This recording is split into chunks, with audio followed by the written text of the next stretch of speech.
दिल्ली में चुनाव से पहले कांग्रेस के सामने बड़ी चुनौती। 10 विधानसभा सीटों पर पार्टी के पास उम्मीदवार ही नहीं। एक तरफ प्रदेश कांग्रेस अपने दम पर विधानसभा चुनाव लड़ने का दावा कर रही है, तो दूसरी तरफ जोर शोर से चुनावी तैयारी में भी जुटी है। लेकिन इस बीच एक सच ये भी सामने आया है कि 70 में से 10 विधानसभा सीटों पर कांग्रेस के पास प्रत्याशी तक नहीं है। पार्टी के वरिष्ठ नेता भी इस सच से इनकार नहीं कर रहे। लगातार 15 साल तक दिल्ली की सत्ता पर किया राज।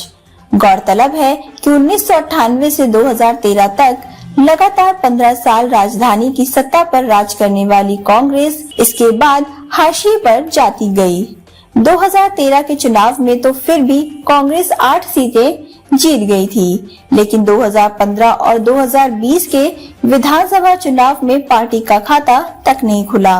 लोकसभा चुनाव में मिली निराशा। इसी तरह 2014, 2019 और 2024 के लोकसभा चुनाव में भी कांग्रेस खाली हाथी रही। हालांकि 2024 के लोकसभा चुनाव में तो कांग्रेस ने आम आदमी पार्टी के साथ मिलकर गठबंधन में प्रत्याशी उतारे, लेकिन तब भी कामयाबी नहीं मिली।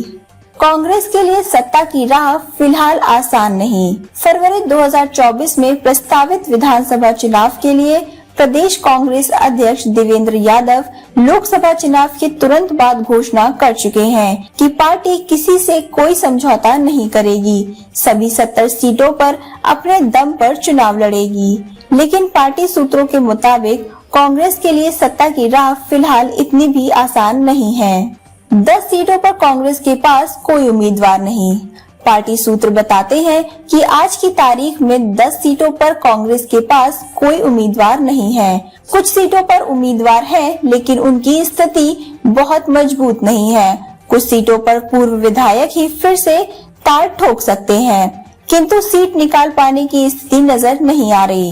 कुछ सीटों पर अच्छे उम्मीदवार थे, मगर पार्टी छोड़ गए। हालांकि वरिष्ठ नेताओं के मुताबिक प्रदेश अध्यक्ष की जिम्मेदारी संभालने के बाद देवेंद्र यादव लगातार संगठन की मजबूती के लिए प्रयास कर रहे हैं। सभी ब्लॉकों एवं जिलों में मासिक बैठक अनिवार्य कर दी गई है। अलग अलग क्षेत्रों में कार्यकर्ता सम्मेलन भी किए जा रहे हैं। जल्द ही निष्क्रिय ब्लॉक और जिला अध्यक्षों को हटाकर नए पदाधिकारी भी नियुक्त किए जाने की तैयारी है।